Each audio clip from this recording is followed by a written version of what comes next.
a.m. I'm now joined by a lovely woman, Susan Shimba. She's a mother and will be talking to us through her story of adoption. And if you have any question or comment, feel free to tweet me at Sophia Wanuna and I'll share it with her. Susan, thank you for coming to our studio, being part of our show today. Thank you for inviting me, Sophia. We appreciate. So take us through the decision to adopt. First, you're not married, and then so you decided, mostly because we know it's very difficult. We hear people hear that yes, unless you're married, then they will not. It will be very hard to get to adopt. But take us through the process, beginning with the decision to go through with it. With adoption? Yes. All right. First of all, I'll tell you, Sophia, children are my weakness. Okay? Yeah. So long before I decided I was going to formally adopt these little boys, I was always involved in children's homes, you know, paying visits, cooking for them, spending time with them and stuff like that. And it so happens, I have a biological daughter. She's 23 now. And when after she finished school, high school, she went to one of the homes to help as community service, looking after children. Right. And so she also bonded with lots of children. And at about the same time, one of my relatives was also adopting a little child. And I would spend, I think, more time than my relative at the home, you know, playing with the kids and just enjoying, you know, spending time. Yes. So when my daughter went, she actually identified a little boy, Luki. He's about 4 months old. And she said, Mommy, if I was of age, because that time she was about 17, if I was of age, I would have adopted Luki. And I said, okay. She said, Mom, why don't you consider? I said, I want little girls so, you know, I can put ribbon in their hair and stuff like that, you know. I can't put a ribbon in boys' hairs. Well, that's what I told her. So along the way, as I tell you, I spent a lot of time in the homes. Like this particular home was New Life Home. I noticed that the baby girls went like hotcakes. I mean, people came in, before you knew it, baby so-and-so is gone, they're gone, they're taken. But little boys seem to stay on and will go to the next, you know, the next, like they sleep in different rooms according to their age. So a child would go from, you know, the little babies unit to, you know, the next one, then the toddlers, and the boys stayed on. The girls didn't, unless there was a real problem, you know, somehow they didn't. So I thought, how come people take all the girls and these boys are still here? So I spent so much time at the home, so I started interviewing parents personally, myself, you know, couples and different people, and asking, why do you prefer the girls? And the most common response I got was inheritance issues. People say when we come in, if we bring in a boy, we're bringing in a foreigner, literally, and he will, someone put it, Jakua Mali. Oh my. And so, well, you know, and that was basically what I got. And I kept saying, oh Lord, you know, no child ever asked to be born. Yeah, you know, I said, no one. I said, even my daughter, I said, never put in her an advert in classifieds and said, you know, want to be born to Susan Shimba and blah, blah, blah. So I said, that's not fair. So, you know, like when I noticed this, I thought, really, the boy is the vulnerable one, you know? And I remember a social worker once telling me, also somewhere down the line, that many of these kids are born to, like these homeless kids, abandoned babies are born to teenage girls. And so, you know, they have to go into their school and things like that, so they abandon them in many cases. And she also mentioned that when the family sees that it's a girl, they'll accept the girl usually and say it's a baby girl, we'll keep her and eventually she will leave the home, you know, and we'll get dowry. Yes. But when it's a little boy, they think he's going to interfere with inheritance so in the family. The boys. Exactly. Yeah. So I thought, you know, so well in the process we'd keep, you know, I kept seeing this boy, and then I started finding out what's the formal process, because I've fostered children before. I just never did went, you know, the legal way. I've fostered quite a number and lived with them and things like that. Right. So I thought, okay, why don't I visit the adoption agency and see what this is all about? But I'd already identified a child. At the agency, they told me, oh, you know what, you're not supposed to identify a child and come to us. You come to us first. Identify the child. You know, yes, you know, just, or at least apply, tell us you're interested in adopting a child, so we can tell you, because you might be interested in somebody that has already been identified by someone else, or is not up for adoption. So they explained, and I realized, okay. So I said, well, I've got this little boy that I'm interested in. And along the line, another one came into the home. He was actually passing through his Solomon. I call him King Solomon. He is now my son. And he had cerebral palsy. And my daughter looked at him and says, "Mommy, there's a child you have to see at the home." And she didn't tell me there was a problem with the child. She just said, "There's a child I really feel you have to meet." Yeah. So each day I would go and see the other one that I was bonding with, Luki, feed him, put him to bed and stuff like that. So she said, "Mommy, there's a child you have to see in the other unit." So one time I went and I find this helpless child lying on a sofa, just like one like this, asleep like that. And he's not really moving. But as we approached him, say, "Hi, Solo," he has this big smile on his face. But he looked so helpless. And she said, "That's the one." I thought, this one definitely can't be serious. Yeah. He looked so helpless, and I'm such a busy person. There's so many things to do. I said, he needs all the attention. There is no way I can give all my love to this child, And it's I thought, no. So when he got home, she said, "What do you think?" I said, "Okay, not bad." But I said, "Daphne, the time. Well, cut a long story short, he was passing on from, I think Solomon was moved between homes 6 or 7 times. I'm not very sure. But within the same New Life home, they have different homes right from Nyeri, Nairobi, Kisumu and things like that. So he was eventually transferred to Kisumu, the special needs unit, because they said he had delayed milestones and he had issues, so they have to, they had specialized care in Kisumu. So when he was taken to Kisumu, that's when my heart broke. I cried and I cried and I realized I really wanted that baby boy. Why did you cry? What was it you felt, the detachment, the loss? What is it that triggered that? Well, he was leaving. I came to the home every day. I was seeing Luki, then I'd come and see Solomon. So you spent a lot of time with him? Yes, I'm like, now he's going. Who will look after him when he's moving again? So what happens to my baby? I already considered him my baby, you know. So it's like, and they're very firm, the rules, they're stern, don't bond with a child. What if the thing doesn't go through and blah, blah. And then they also say, single ladies are not allowed to adopt boys. Or, they prefer boys go to a family, a couple. Right. Which makes sense. I think every child actually needs both parents. Yeah. Let's face it. But, that life as it is today, we know that's not even true. It's not much as the picture that you always find. Yeah, that would be the perfect. But even those with 2 parents, you'll find maybe there's one who's more in the home. Correct. So I said, well, anyway, so he went to the home. So this whole time, you've not begun any of the process or procedures in adopting. You're still just bonding with them, or had you begun? Actually, I had started. If I recall, I had already filled in the forms. Okay. Yeah. For Luki?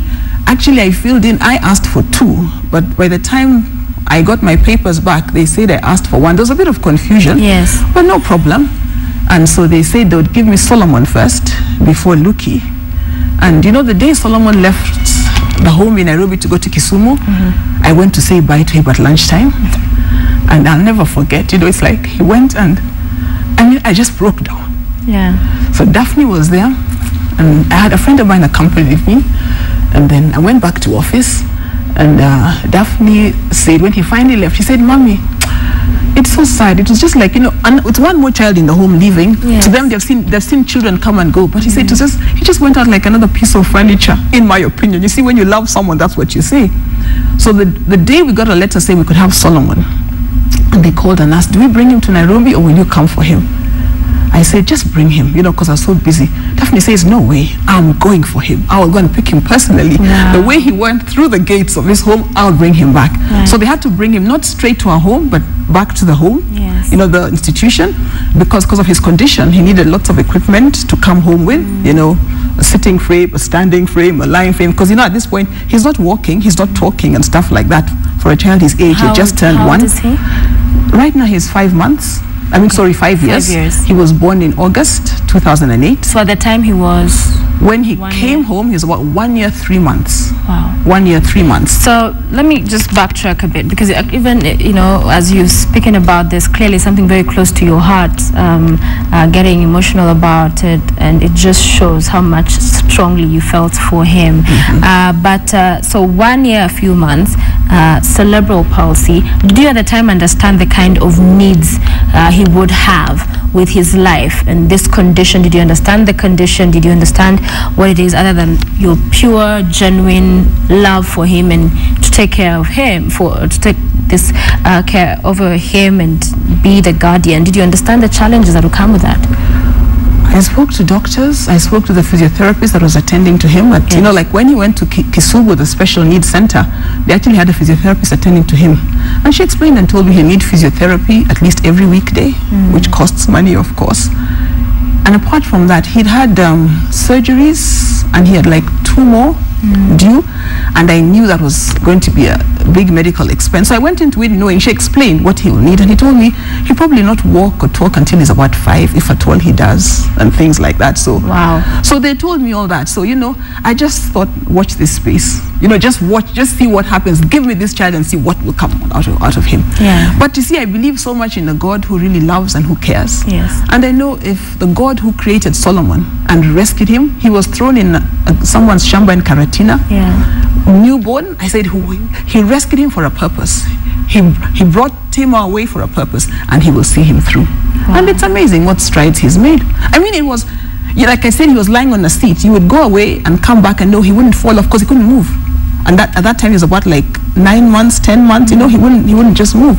So, you know, even dressing him was a task, because he was twisted and his hands were tight like this. So we had to open them out and put them on and back again and things like that. And yeah, but you know, I mean, obviously I knew I'd take time, but yeah, and also extra help and things like that. But you know, of course, many people thought I was crazy. They said, gosh, your daughter is going to university, you need the money, you can hardly, you know, afford to take her to campus. Yeah. Why add another child, and why a sick one? And I had all sorts of stories, but my mind was made up. But one thing I also wanted to be sure, I said, Lord, help me not to take this child out of pity. Yeah, that you're feeling bad. Because of pity, Yeah. but I want to know that he's genuinely mine. And I'll tell you, to date, I wish I'd come with him. People say he looks like me. He's just, you know, one of the family. He's Yes. like, many people, in fact, until we first, I think, appeared in the press, many people just thought this was my child. This is my son. Yeah.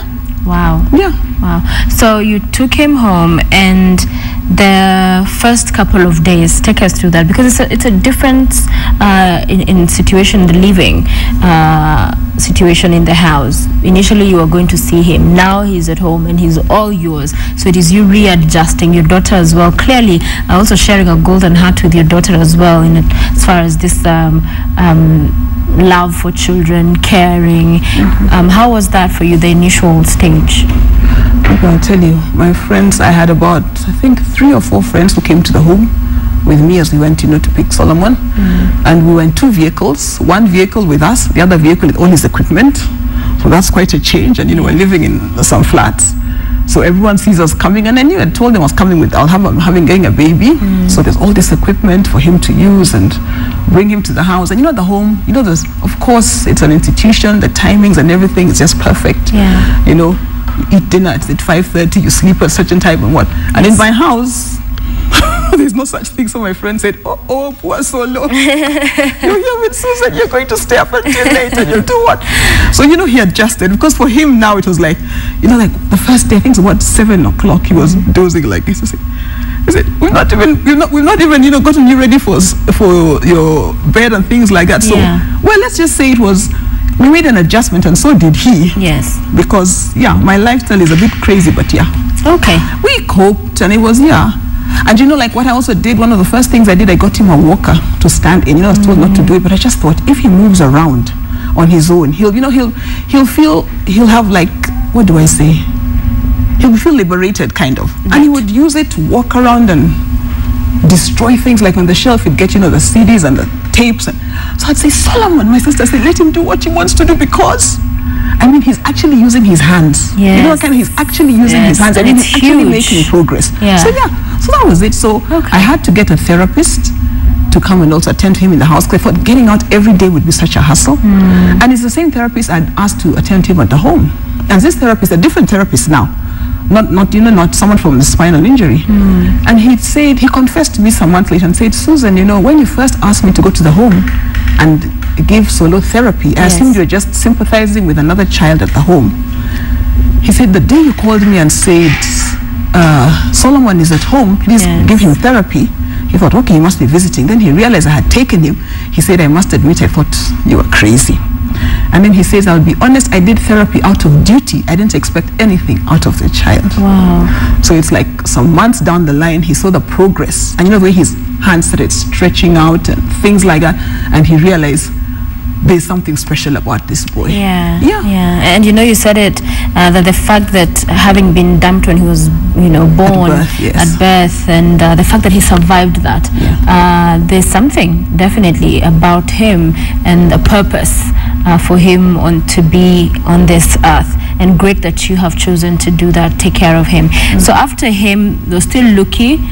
Were you still going to see him at the home? I still visited Luki every day. Yes. So that was the thing. After work at about 4 o'clock, I rushed to the home. I fed him his dinner, put him to sleep, and rushed back home. And I said, Solomon's dinner times have to change, of course. I said, when I get back home, I'll give him a bath, give him his dinner and stuff like that. So so I was like shuttling in between two homes, as it were, excuse me, but it wasn't easy. But when I look back, like, okay, you see, like now I don't realize, I think when you got a child with you, you don't realize what you've gone through. Yesterday when I was going through my old journals and stuff, I thought, wow, it was quite... So you journaled through this process, you were penning all the experiences down. And that's good, because I guess later, as you said, when you look back, you're like, oh my, this and this happened. Yes, I went through this. It's like, wow. So, I'd leave Luki at the home crying and crying. And Luki started talking when he was really tiny, called Mama. Oh, so I started calling you Mama. Mama. So I leave him crying. It tears my heart, and I come home, Solomon, and his big smile. And, so how long after you had now Solomon home, and you're still doing the visits at the home, did you then decide you're also going to bring Luki home? How long a time period? I think it wasn't my decision, because you see, the kids belong to the state or to the home until they're legally yours. True. So I was told to finish the legal adoption process of Solomon, and then take Luki. Okay. And I was like, oh dear, the two boys need each other. So I was like, I brought up a girl on her own, Daphne. And look, she's very lucky because she always had cousins and friends around. But I believe a child should always have a sibling, someone else with them. Right. I grew up in a family of 7, and I remember my mom always saying, people who have only 2 kids are very selfish. And here I had my one. Yes. So I thought, let Luki grow up with Solomon. So, but they said, you have to go through this process first, get Solomon first, and then you can apply for Luki. And all these are things about single ladies and boys and all sorts of things. But anyway, it was not smooth. But we finally, I will tell you, Luki's adoption didn't go through until I got his legal papers last month. December. Last month. And this update began when? Okay, let's say when I first identified Luki was in 2009. Wow, that's a long time. That was a long time, But you see, then I had to get Solomon. So Solomon came in after, but still, I took him first. Yes. So after his adoption process and everything, then now Luki's as well. So I actually got his papers in December, and I thank God for that. I know he kept saying, oh, mommy, I want to travel, because they don't have travel documents, they have nothing. And his cousins, like my siblings that live in Uganda, would always send their kids over, like for the holidays and stuff. And it's like, I want to see my cousins. They always come, we don't go across. Yes. So this December I was able to take them out to take them to Uganda. And they were saying, Solomon doesn't talk. He's now seeing a speech therapist, but the difference it made for them, they're able to travel. How old is Luki? Luki is 5 years and 1 month now, almost, because he's born they actually born exactly 4 months apart. Wow. Yeah, so Solomon August 25th. 2008, and Luki December 26th. All right. 2008. Let's go back to the process of adoption in itself in Kenya, and your experience having gone through this twice. And clearly, by you saying you've just gotten, that final completion of the process just last month, it just goes to say how long it can drag on for. But what would you say if you're telling somebody about the process? How would you describe it in terms of the systems and the structures that have been put in place for one to adopt? Oh, I forget it clearly. Okay, like I told you, you're not supposed to identify a child before. Yes. Go to the adoption agency, and I think there are 4 or 5 in Kenya, and let them know you're interested in adoption. They'll give the necessary forms to fill and tell you the process to go through. So they tell you the homes that you can visit, so you go and identify a child, etc. And I think but I think once they're giving you the green light, like what the normal procedure is, you go and identify a child and, you just start. Right. But you're meant to bond with them, like I think 3 months or so before you take them home. But they also give you an open window. They say, if you go home and you feel you cannot cope, you can actually take the child back. Okay. There's actually that open window. But in terms of just the process and why it takes so long, what's your take? why does it take so long? Is it that there are no clear-cut structures and procedures in that step one is this, and there's a timeline, by this period you're done with this, by this you're done with this, and you have all your paperwork by a certain time? For you, at least, based on your experience, why it took so long? What's your feeling? Well, I had to adopt Solomon first. Yeah. And it also costs money. Right. Because you pay the adoption agency, and you also have to pay a lawyer to take you, to represent you in court and the child in court. Right. So that also takes quite some, that takes time, that takes money.